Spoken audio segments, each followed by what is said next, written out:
Hello बच्चों, चलिए प्रश्न को देखते हैं। प्रश्न है x और y में एक ऐसा संबंध ज्ञात कीजिए कि बिंदु x, y बिंदुओं 3, 6 और ऋणात्मक 3, 4 से समदूरस्थ हो। समदूरस्थ का अर्थ है दोनों क्या हो, बराबर दूरी पर स्थित हो। प्रश्न को हल करेंगे उससे पहले जो इसकी मुख्य अवधारणा है उस पर विचार करेंगे। तो इस प्रश्न के लिए जो मुख्य अवधारणा है वह हो जाएगी निर्देशांक ज्यामिति। किसी बिंदु को निर्देशी या निर्देशांकों द्वारा व्यक्त करना निर्देशांक ज्यामिति कहलाता है। अब हमें 3 बिंदु दिए गए हैं। पहला बिंदु मान लेते हैं ए बराबर है x, y। दूसरा बिंदु है b बराबर 3, 6। तीसरा बिंदु c बराबर है ऋणात्मक 3, 4। हमें यह निकालना है x और y का ऐसा कौन सा संबंध है जिसके लिए ये जो दोनों बिंदु है वह क्या हो, इससे समान दूरी पर हो। अर्थात ये बिंदु कोई ए है, इससे क्या है कोई बिंदु बी व सी। ये बिंदु मान लेते हैं बी और यह क्या है सी। तो ये दोनों क्या है, समान दूरी पर स्थित हैं। अर्थात ये ए सी बराबर है ए बी के, यानी ये दोनों दूरी क्या है, बराबर है। तो यहाँ से यदि हम इन दो बिंदुओं की दूरी निकाल लें, उसके बाद इन दो बिंदुओं की दूरी निकाल लेंगे, माफ कीजिए ए सी की जो दूरी निकाल लें उसे बराबर रख देंगे तो हमारे पास x और y का वह संबंध आ जाएगा। तो यहाँ से लिखेंगे दूरी सूत्र हो जाएगा वर्गमूल x1 घटाव x2 का वर्ग योग y1 घटाव y2 का वर्ग। अब जो मान है वह रख देते हैं। सबसे पहले ए बी के लिए, तो ए बी बराबर होगा वर्गमूल, यह होगा x1, यह होगा y1, यह होगा x2, यह होगा y2। तो यहाँ पर लिखेंगे x घटाव 3 का वर्ग योग y घटाव 6 का वर्ग। अब हम निकालते हैं AC।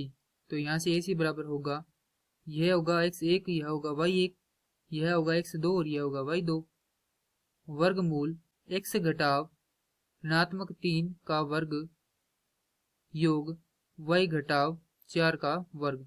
और जैसा कि प्रश्न दिया गया है कि AB बराबर है AC, तो यहाँ से लिख सकते हैं वर्गमूल x घटाव 3 का वर्ग योग y घटाव 6 का वर्ग बराबर है वर्गमूल x घटाव माफ कीजिए x योग 3 का वर्ग योग y घटाव 4 का वर्ग।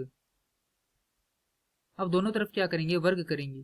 तो हमें प्राप्त होगा x घटाव 3 का वर्ग योग y घटाव 6 का वर्ग बराबर हमें प्राप्त होगा x घटाव माफ कीजिए x योग 3 का वर्ग योग y घटाव 4 का वर्ग।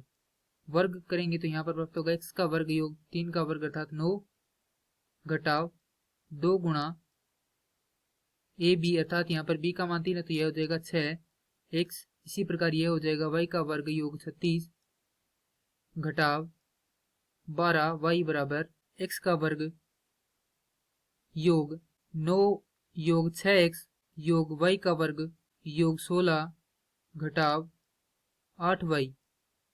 हल करेंगे तो यहाँ से x वर्ग से x वर्ग कट जाएगा, 9 से 9 कट जाएगा, यहाँ से y वर्ग से y वर्ग कट जाएगा। अब जो बचा है उसे लिख लेते हैं। तो यह हो जाएगा ऋणात्मक 12x ऋणात्मक 4y योग 20 बराबर 0। तो यह होगा 12x योग 4y बराबर 20। अब यहाँ पर यदि 4 से भाग लगाएंगे तो हमें प्राप्त होगा 3x योग y बराबर 5। हल करके लिखेंगे तो प्राप्त होगा 3x योग y घटाव 5 बराबर 0। और यही संबंध हमें क्या करना था, ज्ञात करना था। हमें ज्ञात करना था x और y में एक ऐसा संबंध जिससे क्या हो, ये दोनों जो बिंदु है वो क्या हो, समदूरी पर हो। तो हमने वह संबंध ज्ञात किया है। संबंध है 3x योग 4 माफ कीजिए 3x योग y घटाव 5 बराबर 0। मैं आशा करता हूँ कि यह प्रश्न आपको समझ में आया होगा। धन्यवाद।